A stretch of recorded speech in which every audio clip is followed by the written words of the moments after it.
Hi guys, you welcome to my channel. So today wants to look at something very important because I must tell you, the last time we talked about brand culture and I got to see that a lot of designers are wondering how they can help their clients to get all of that done.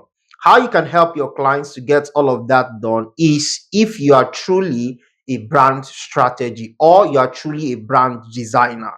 And that's the essence of this class about strategy. You see a lot of graphic designers that call themselves that they are doing branding. They are absolutely lying for themselves. You might be included. I'm sorry for that. But why do I see that? You see, when you say you are doing branding for clients, what it simply means is not that you are helping them to create logo and color and then probably their packaging and the likes. You see, those things, there are some certain things that will make them to be of use. All those things that will make them to be of use, if you are part of it or you are the one that do it, that's when you are doing branding. Remember, we said branding is what? The management of impression. Management of impression cannot be done with a good looking logo only or a good flyer only or color palette. Do you get where I'm coming from now? Those things that will make those things to be in use, they are very important in managing impression. One of it is the brand message. For example, they want to create a content for social media. What are the kind of content they are creating? What are their content idea looks like? So if you are part of those things, that's when you can say, oh, you are actually doing branding. Do you get where I'm coming from? Not when you are creating logo and color, then you say you are also doing branding. No, that does not make you a brand designer. Do you understand where I'm coming from? I know it might sound offensive, but we need to what?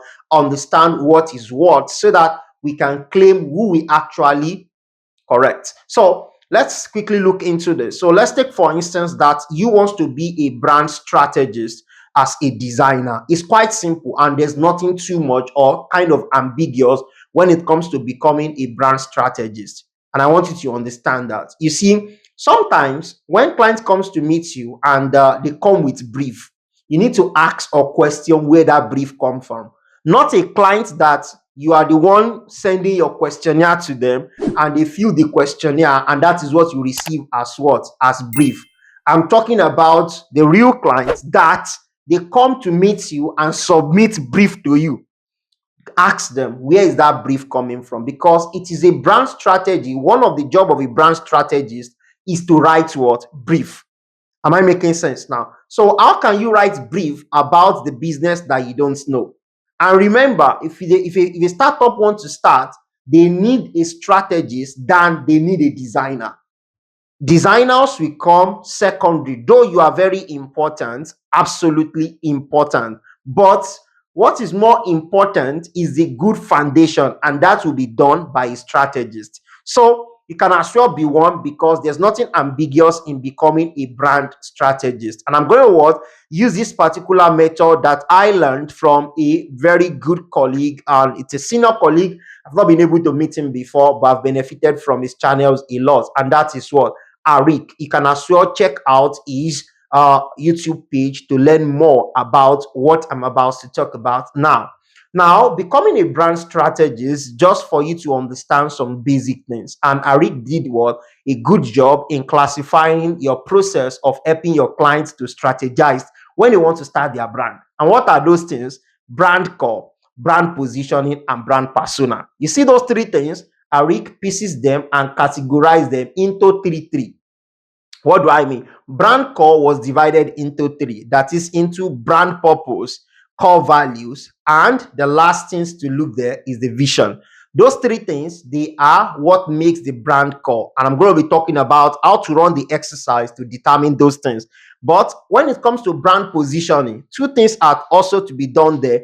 One is the target audience, that is the people you want to market to. And how can you determine them? We discussed that in our previous video. You can take a look into that when we are talking about the brand attributes. Am I making sense now? And second thing is market research.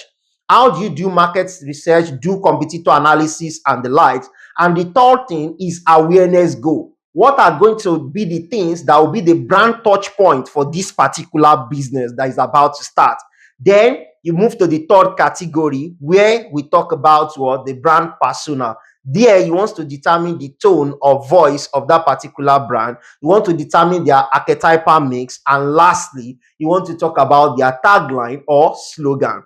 You see this 9 exercise, if you know how to run them successfully, then it's enough for you to get started as a brand strategist. And every other thing that makes you more professional in this area of brand strategies can come after that. And I want you to subscribe to this channel so that when we start running exercise on each of those things, you're not going to miss any of it. And if you want to what, get access to some material, you can check our Rick page, and I promise you there's enough material there that is going to help you to become a better person in doing this thing. And if you become a brand strategist, that is a good advantage for you as a designer to be extraordinary instead of just a designer. And I must tell you, if you become one, you'll be more important to your clients than you are right now. I hope you are going to give it a shot. Let me know in the comment section. And if you enjoyed this particular video, don't forget to share it with every of your friends and other design colleagues. Until then, let's keep creating. If you don't mind, you can tell me how I can be of help.